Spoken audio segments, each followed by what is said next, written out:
So, hope all of you are doing well. In today's lesson, we will be discussing some basic concepts of kinematics, which include distance, displacement, speed, velocity, and acceleration. So, we will just be going over the very extremely basic concepts related to these topics. So, first up, we have distance and displacement. What is distance and what is displacement? What's the difference? In IGCSE, we studied distance and displacement, but they were considered the same quantities. But in A levels, they will be two different quantities. Distance is a scalar quantity, displacement is a vector quantity. So now what is meant by a scalar quantity and a vector quantity? A scalar quantity is a quantity that requires only magnitude and no direction. On the other hand, a vector quantity is a quantity that requires both magnitude and direction. Now, what is meant by magnitude and what is meant by direction? So, in physics, whenever I say that the uh, displacement is -3 meters, this negative sign does not mean that the value of displacement is below zero.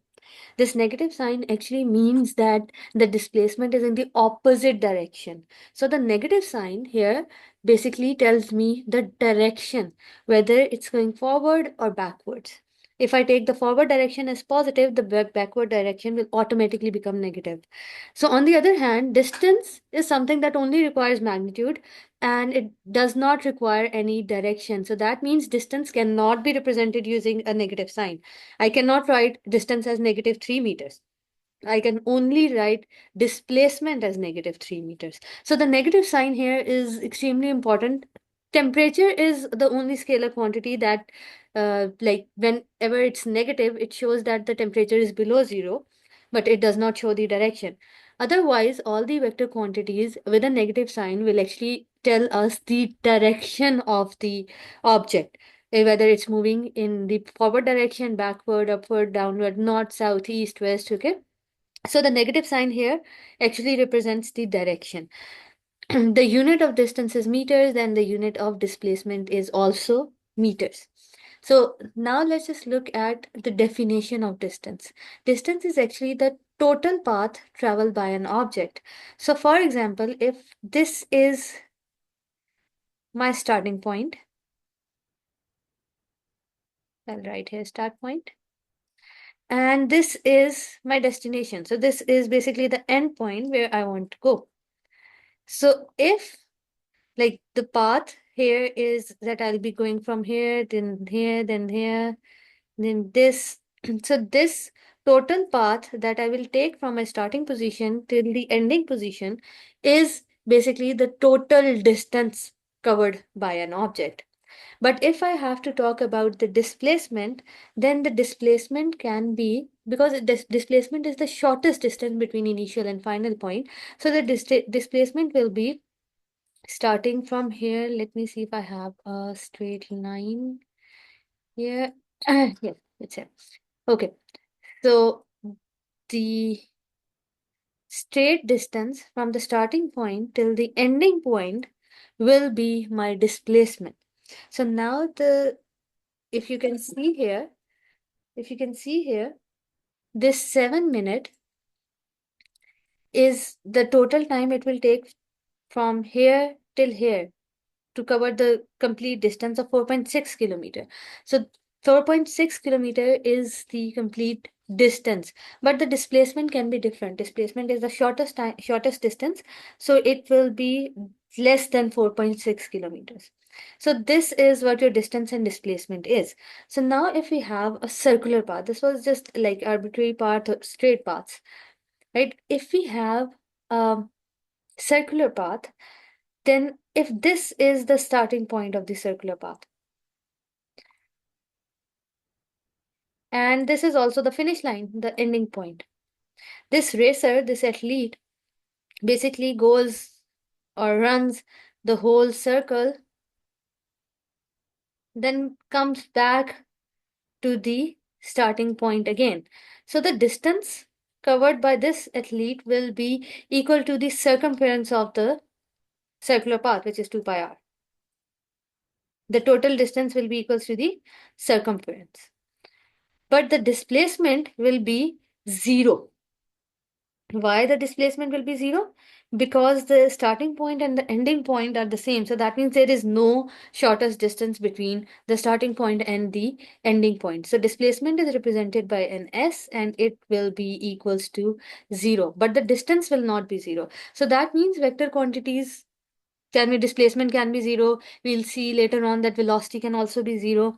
Okay, acceleration can be 0 as well. So displacement and is basically the shortest path. So in this scenario, displacement will be 0. Let's just look at a third scenario where we have a straight path. So here, this is the starting point and this is the ending point. So this is your straight path. The object starts from here and reaches the ending point. So here the distance and displacement will be equal. Why? Because this is the total distance covered by the object and there's no shortest path here. So that means the distance is equals to, because it's a straight line, so distance is actually equals to your displacement. So in straight paths, distance is equals to displacement. In circular path, if the object is covering the whole circle, is running the whole circle or completing the whole circle, that means the displacement will be 0 and the distance will be equals to 2 pi r. So this is the major difference between your distance and displacement. What is speed and what is velocity? Again, we will start with dividing these two in your scalar and vector quantities. Speed is a scalar quantity, so we'll be discussing speed first. Speed is a scalar quantity. It only requires magnitude. Magnitude is basically the value of speed. For example, if I say that the object is moving with 20 meters per second, then 20 is actually the magnitude of speed. So this is your magnitude. No direction, that means it is not dependent on direction. If it's going forward or if it's going backward, for example, this car is going forward with a speed of 5 meters per second, and then like it moves back or it turns back, it goes in the opposite direction. So the magnitude here will be 5 because speed is not dependent on direction. If it was velocity, then that would be another scenario. But if the object goes forward or if the object goes backward, the direction will not matter in speed. Only the magnitude matters, which is the same. Okay, 5 meters per second forward or 5 meters per second in the opposite direction.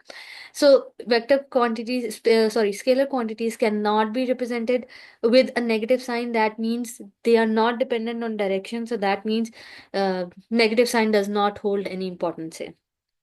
Then we have instantaneous speed. Instantaneous speed means the speed at that particular instant. Because when you're traveling in a car, your speed does not remain the same at every single interval. It changes. Sometimes it's you speed up, sometimes you slow down, sometimes you stop at a signal, right? So instantaneous speed will only tell you the speed of the object at that particular instant. For example, you look at the speedometer and you'll see that the speed is 40 meters per second. Okay, so that is your speed at that particular instant. If we have to find out the average speed or the total speed that uh, you like the total speed during your journey, we will use the formula of average speed, which says total distance over total time. So for average speed will be like you are not sure how much speed was at particular instant, so you will just calculate the total speed during your whole journey. So that will give you the average speed, which is total distance over total time. If you have to find out the speed only, then it will be distance over time. Usually, when we'll look at the formulas of kinematics, you will see that the formula speed is equals to distance over time will be used only when the speed is constant, okay? When you know that the speed is constant. For example, if in the question they are saying that the object is moving with 20 meters per second, then that means that the speed of the object is constant. only then we can use this formula, speed is equals to distance over time. If they are saying that the speed changes, that means the initial speed was 20 and the final speed is 60. So we cannot use the formula speed is equals to distance over time to calculate distance or time or whatever missing value we have. Then we have to use the equations of motion, okay? So speed is equals to distance over time will only be used when the speed is constant. Now let's just look at velocity.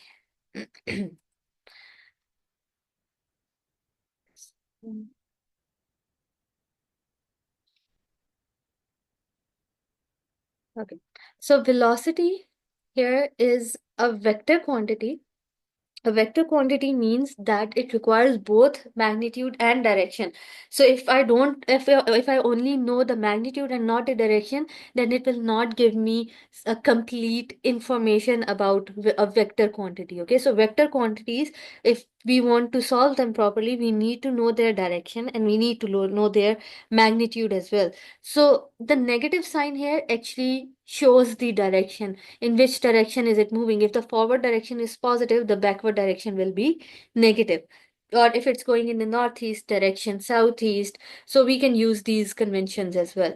So velocity is basically the rate of change of displacement. Displacement was also a vector quantity. So if the displacement changes, the velocity will change. What is meant by this? If the displacement changes, the velocity will change. For example, if the object is like moving forward with a speed of 5 meters per second, and we have the same object moving in the opposite direction with the speed of -5 direction. So if you guys look over here, the magnitude of velocity is the same. But because their direction is different, then that means these are two different values of velocities. These are not the same value because the direction is different.